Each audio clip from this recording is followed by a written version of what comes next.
আজকের এই ভিডিওতে আমরা র্যাঙ্ক করব টপ 10 কার্স আন্ডার 10 লাখস যেগুলো এই মুহূর্তে ভারতবর্ষে অ্যাভেলেবেল।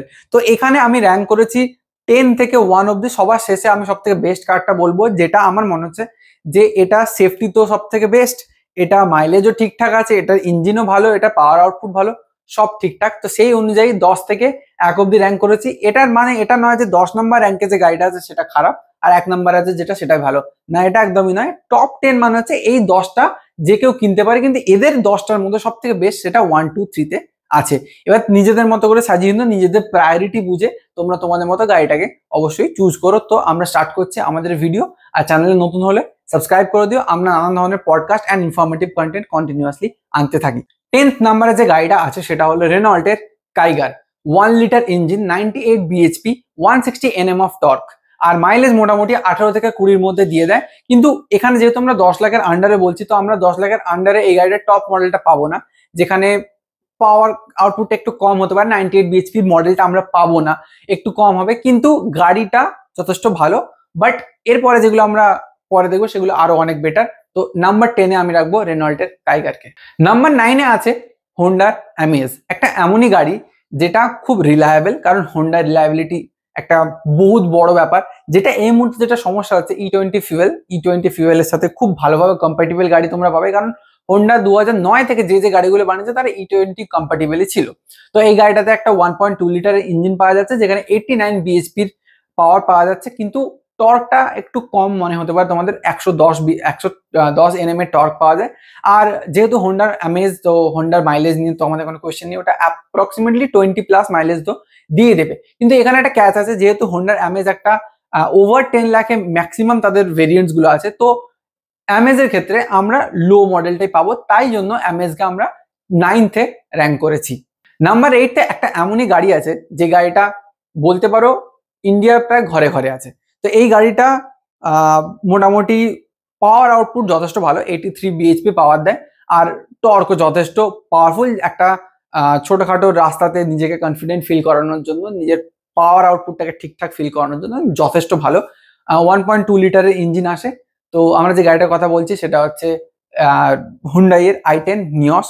একটা অসাধারণ গাড়ি। এই গাড়িটা সব কটা মডেলই আন্ডার 10 লাখে আছে। তো আমরা এই গাড়িটাতে টপ ভেরিয়েন্ট পেয়ে যাবো, সেই জন্য এই গাড়িটাকে আমি র্যাঙ্ক করছি অবশ্যই হোন্ডা অ্যামেজের উপরে। নাম্বার 7-তে আমি রেখেছি মারুতি সুজুকির সুইফটকে। হ্যাঁ, এখানে অনেকের কোয়েশ্চেন হতে পারে যে সুইফট নাম্বার 7-এ কেন আসছে। সুইফট তো একটা দারুণ গাড়ি, মানে one of the top selling গাড়ি বলা যেতে পারে ইন্ডিয়াতে। তো সুইফটকে আমি এত নিচে কেন রাখছি? সুইফটকে এত নিচে রাখছি তার পুরো কারণটাই হচ্ছে এটার সেফটি ইস্যু।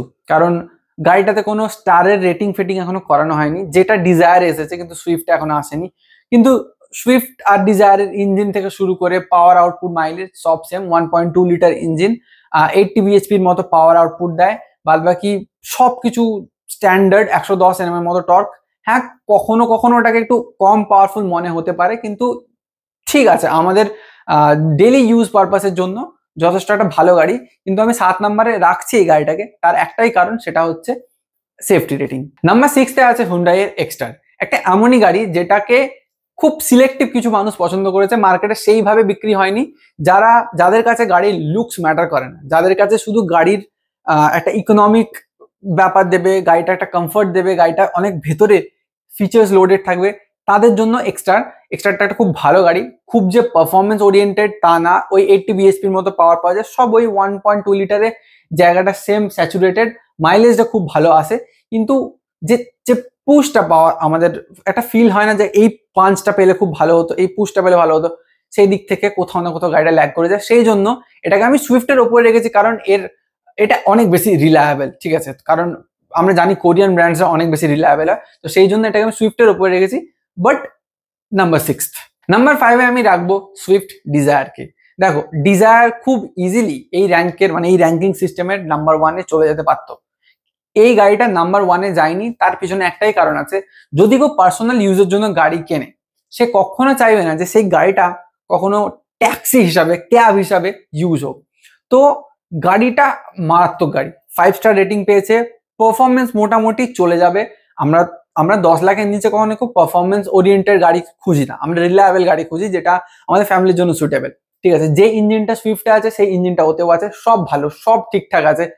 কিন্তু সমস্যা একটাই, ম্যাক্সিমাম আমাদের কান্ট্রিতে যেটাকে ক্যাব হিসাবে ইউজ করা হয়, ট্যাক্সি হিসাবে ইউজ করে, সেটা সুইফটের এই ডিজায়ার। তো সেই জন্য এই গাড়িটাকে আমি 5th র্যাঙ্কে রাখলাম। এই গাড়িটা কিন্তু খুব ইজিলি নাম্বার 1 স্পট হোল্ড করতে পারত। নাম্বার 4-তে আছে টাটার গাড়ি, টাটা পাঞ্চ। একটা এমনই গাড়ি যেটাতে তুমি এসইউভি ফিল পাবে, কারণ তোমরা মাটিতে কোনো একটা উঁচুতে বসতে পারবে, আর ফ্ল্যাট বোনেট টাইপের বোনেটটা, তাই মনে হয় একটা এসইউভি ফিল। 5 স্টার রেটিং আছে, ভালো পাওয়ার আছে, 87 বিএইচপি পাওয়ার আউটপুট দেয়, মাইলেজও কাফি খুব ভালো। তো খুব ইজিলি এই গাড়িটাও কিন্তু টপ 1-2-তে আসতে পারতো, কিন্তু আমি 4th র্যাঙ্কে রেখেছি। তার পিছনে কিছু কারণ আছে। গাড়িটার একটা খুব বড় সমস্যা হচ্ছে যে গাড়িটার ভেতরে যখন বসা হয়, গাড়িটা ক্লস্ট্রোফোবিক ফিল হয়। 10 লাখের মধ্যে যে ভেরিয়েন্টগুলো পাবে সেখানে তুমি কিছু কিছু জিনিসপত্র মিসিং পাবে, যেমন টাচ স্ক্রিন ইনফোটেনমেন্ট সিস্টেম, যেটা এখন আফটার জিএসটি 2.0 রুলস এখন হয়তো প্রাইসটা কাট হয়ে এসে গেছে, কিন্তু আগে এটা ছিল না। তো এই গাড়িটাকে ওই জন্য আমি নাম্বার 4-তে রেখেছি। এবার পালা আমাদের টপ 3 গাড়ির ব্যাপারে বলার। তো তোমরা হয়তো গেস করতে পারছো যে এই দামের মধ্যে কারা কারা পড়ে আছে। তো আমি তোমাদের কাছে পুরোটা এক্সপ্লেন করে দিই যে 3টে গাড়িকে আমি চুজ করেছি, যে 3টাকে আমি এই ক্যাটাগরিতে ফেলতে পারি। ফার্স্ট হচ্ছে অ্যালট্রজ টাটার, থার্ড হচ্ছে i20, আর ফোর্থ হচ্ছে ফ্রঙ্কস বা বালেনো। বেসিক্যালি ফ্রঙ্কস আর বালেনো একই গাড়ি, বাইরের স্ট্রাকচারটা আলাদা। তো এইখানে আমি 1, 2, 3-কে র্যাঙ্ক করবো। বলতে পারো যে তোমাদের চয়েসের উপরে এই 3টে গাড়ি বেস্ট, যে কোনো একটা কেউ নিতে পারে, কোনো সমস্যা নেই। আন্ডার 10 লাখে এই 3টে গাড়ি আমার চোখ বন্ধ করে গো ফর ইট। কিন্তু এদের 3জনের মধ্যে আমি র্যাঙ্ক করে দেবো তোমার জন্য, যে থার্ড র্যাঙ্কে আছে সেই গাড়িটা যথেষ্ট মোটামুটি, মানে যথেষ্ট পাওয়ারফুল, খুব স্টেবল গাড়ি। 90 বিএইচপির কাছাকাছি পাওয়ার প্রডিউস করে, 1.2 লিটার, মাইলেজও আচ্ছা খাসা দিয়েই দেয়, 15 থেকে 18-এর মধ্যে দিয়ে দেয় নর্মালি। তো সেটা হচ্ছে হুন্ডাইয়ের i20। এটাকে আমি নাম্বার 3-তে রেখেছি কারণ এর সার্ভিস কস্ট বা সার্ভিস মেনটেনেন্স যেটা বলতে পারো, বা সার্ভিসের যে স্টেশনস গুলো আছে সেগুলো গ্রাম বাংলার থেকে একটু দূরে দূরে আছে। মানে গ্রাম বাংলার মানুষের জন্য সমস্যা, কলকাতার বেস্ট হলে কোনো সমস্যা নেই, তুমি যে কোনো একটা দিকে অপ্ট করতে পারো। তো এই হচ্ছে ফ্যাক্টর, যে জন্য আমি এটাকে নাম্বার 3-তে রেখেছি। আর i20 ওভারঅল একটা দারুণ গাড়ি। বেসিক্যালি দেখো, ফ্রঙ্কস, অ্যালট্রজ আর i20-এর মধ্যে না ডিফারেন্সিয়েট করা খুব টাফ, ঠিক আছে? তাই আমি বলবো এরা মার্জিনালি, মানে হেয়ার লেন্থে 1, 2, 3, 4-এ গেছে। আমার পার্সোনালি মনে হচ্ছে যে অ্যালট্রজ আর ফ্রঙ্কস এর থেকে i20-কে আমি একটু ডাউন রাখবো, কারণ কিছু কিছু ফিচার আমার মনে হয় ওদের একটু বেশি আছে। আর নাম্বার 2-তে আমি রাখবো কাকে? অ্যালট্রজকে। অ্যালট্রজেরও পাওয়ার ফিগার্স বলতে পারো সবকিছু সেম, i20-র সাথে সবকিছু সেম। বাট অ্যালট্রজের একটা অ্যাডভান্টেজ আছে, যে অ্যালট্রজ এখনো ডিজেল ভেরিয়েন্টে পাওয়া যায়, ঠিক আছে? আর build quality next level, like a tank, অসাধারণ বিল্ড কোয়ালিটি। তো সেই জন্য আমি নাম্বার 2-তে ওকে রেখেছি। আর নাম্বার 1-এ আমি রাখবো ব্যালেনোকে। দেখো, ব্যালেনো 4 স্টার রেটিং পেয়েছে, কিন্তু ফ্রঙ্কস এখনো পাইনি। সেম যদি টেস্ট করা 4 স্টার রেটিং পেয়ে যাবে, কারণ একই স্ট্রাকচারালি তৈরি করা, ঠিক আছে? দুটো গাড়ি সেম। তো ব্যালেনোকে আর ফ্রঙ্কসকে আমি নাম্বার 1-এ রাখবো। তার কারণ হচ্ছে এই গাড়িটা খুব পাওয়ারফুল, প্রায় 100 বিএইচপি প্রডিউস করে পাওয়ার, যথেষ্ট বেশি স্পেস আছে ভেতরে, একটা এসইউভির মতো স্পেস, যথেষ্ট বেশি হাইট পাচ্ছ, যথেষ্ট তোমরা ভেতরে ইনফোটেনমেন্ট থেকে শুরু করে সব রকম ফিচার্স খুব ভালোভাবে থাকে, মাইলেজ অসাধারণ, 20-র ওপরে আরামসে দিয়ে দেয়। তো এই আর সব থেকে বড় কথা হচ্ছে এই গাড়িটা এত বেশি সেল হয়েছে ইন্ডিয়ান মার্কেটে, তো এর পার্টস টার্টস পাওয়া, সার্ভিস করানো অ্যান্ড অল দোজ স্টাফস খুব ইজিলি সবকিছু করা সম্ভব। তাই আমি ব্যালেনোকে উপরে রেখেছি। ব্যালেনোকে রাখার কারণটাও আছে যে 10 বিএইচপি অন্যান্য গাড়িগুলোর থেকে বেশি দিচ্ছে, তাই এই গাড়িটা বেশি পাওয়ারফুলও আর বেশি ভ্যালু ফর মানিও বলতে পারো। তো হয়তো টপ মডেলটা এর 10 লাখের মধ্যে আসবে না, 10 লাখ 11 লাখে চলে যেতে পারে, 10 পয়েন্ট সামথিং অন রোড পড়বে।